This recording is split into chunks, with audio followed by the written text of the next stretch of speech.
Reddit, what is the creepiest true story someone has ever told you? My grandmother's entire life she had a recurring nightmare. In this nightmare, she would be walking down a long dark hallway, turn to the left, open a door, and see something terrible. She'd always wake up before seeing what it was. In her 40s, she, her husband, my dad, and my aunt were on vacation. They booked the hotel at the last minute, so they ended up having to get 2 rooms with 2 twin beds on opposite sides of the floor. My dad wakes up around 3 AM and can automatically tell something's not right. He calls out in the darkness, "Dad." No response. He turns on the bedside light. "Dad," he says, a little louder this time. Still no response. Getting worried, he slides out of bed and shakes his father. He doesn't wake up. My dad ran down the hotel hallway to my grandma's room and started banging on the door. My grandma worriedly opens the door, and my dad shouts, "Something's wrong with Dad." He leads her down the hallway, a long hallway, to the last door on the left. My grandmother reaches the door, turns to left, and sees her husband dead in bed. Heart attack. She never had the dream again. Too many chills. I feel like a big raw turkey. One of my friends had a job in the hospital looking after patients, making beds, etc. I heard he randomly quit his job, wouldn't talk to anyone about it. I bring some beers over to his house and try to see if I can get him talking. He is a total emotional wreck. Finally get him to talk and he says that he was working one night in the hospital when he heard a nurse shouting for help because someone was going into cardiac arrest. So he runs down the hallway and some man runs towards him. They almost bump into each other and the man shouts, "Where's the exit?" My friend points to the exit, then runs into the room with the man going into cardiac arrest, only to see it's the exact same person who ran past him in the hallway. He died in front of his eyes. This is a dang good story. In my hometown there was a true story about a guy in my neighborhood that was going into people's homes and stealing crap and killing pets. He made one strike a night, and he was super careful, so he never got caught. On like the 9th or 10th night they caught this guy and he was my neighbor. He was 17 years old and he did it for the thrill. That is fricked up and terrifying. I hope he went to jail and stays there, or got some mental help. I have a couple of stories, but this one always gets me. When I was around 7, my grandmother took care of a baby whose mother was an alcoholic and drug addict. This woman would bring her child, let's call him John, to my grandmother's house and leave him there for months at a time. Needless to say, our family became very attached and thought of him as part of the family. His mother came to get him one night and her drunk boyfriend flips the car. John was in a coma for about 3 or 4 days. One night my older brother wakes everyone in the house up screaming and crying, saying that John is dead. Once my parents get him calmed down, he tells them that John came into his room crying, saying that he has to leave but he is scared and wants my brother to come with him. While my parents are trying to convince my brother that it was just a dream, the phone rings and it is my uncle calling from the hospital to inform us that John had died. This happened over 30 years ago, but I still get goosebumps thinking about it. I read it online a while ago and cannot find it. It is basically a story of an IT guy who dropped a virus onto an unprotected Win98 node and discovered all these torture videos hosted around the world.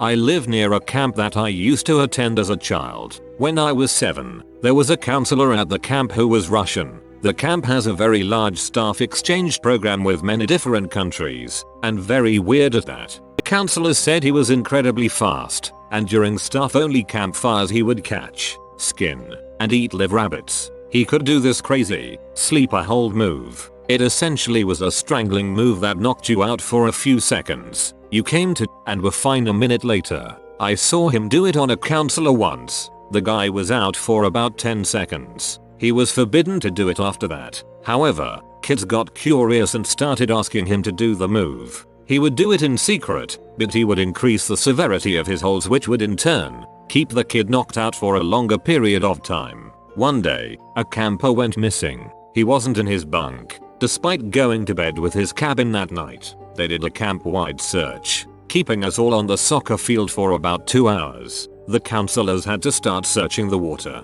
They found his body under the sailing dock, completely out cold. He was alive, but very unconscious. He had the strangle marks around his neck. Everyone knew who it was. They arrested the Russian guy and deported him back to Russia. Turns out they never even sent an exchange counselor. Nobody knew who the frick he was. And he grew up to be the president of Russia. The end. I've already posted one, but I didn't want to put 2 stories in one post. But here you go. This one is from a teacher of mine. Great guy, but he swears on his pride that this one is true. It was during his college days. He was living in an apartment with 3 other guys. They had been living there for a couple weeks when weird stuff started to happen. It all started in one of the bedrooms. The bed was on a huge wrought iron bed frame and was in front of a wall outlet. This was the outlet that the bedside light had to be plugged into. Every so often the lamp cord would be unplugged and thrown out of place. He thought it was just his friends being clever. Emphasis on the plural because this thing was heavy. Weird crap happened for the next couple weeks. But it was an older apartment and neighbors will be neighbors and old buildings have their quirks, so they wrote it off as nothing. One night they had some friends come over, so one of them had to sleep in the futon in the living room. The friend was woken up in the middle of the night for no real reason, but when he opened his eyes there was a thin blonde girl hunched on the ground next to him. Now not much can make a 6 feet 4 inches 250 pounds tough guy panic, but this did. He just stared, hollering and yelping for his friends to come out as he grabbed for every square inch of the sheets. His friends thought he was just messing with them, but his face said otherwise. They just hung out for the rest of the night till he calmed down. They eventually ordered pizza just because they were no longer tired. When the delivery guy got here he was surprised. "Hey, this was my old place when I was in school." My teacher chuckled. "Hey, did weird crap happen when you lived here?" The pizza guy went blank. "Oh frick. You've seen her too?" They moved out the next day. Last line made me grin and gave me the chills. Your teacher gave you a good story. Upvote for you. My 4-year-old daughter was supposedly asleep when I heard noise coming from her upstairs bedroom. I tried to listen but could not make out what was being said. I approached the room and she stopped talking. Thinking I alarmed her, I went into the room. At the time she was sharing it with her 3-year-old sister. I walked in and saw the 4-year-old sitting up in bed. I smiled and said, "Is everything okay?" She said fine, but her sister said they were keeping her up. I asked who. My 4-year-old said sorry but that she was talking. When I asked her who she was talking to, my 3-year-old sat up and said, "The girl in the window. She said you were coming."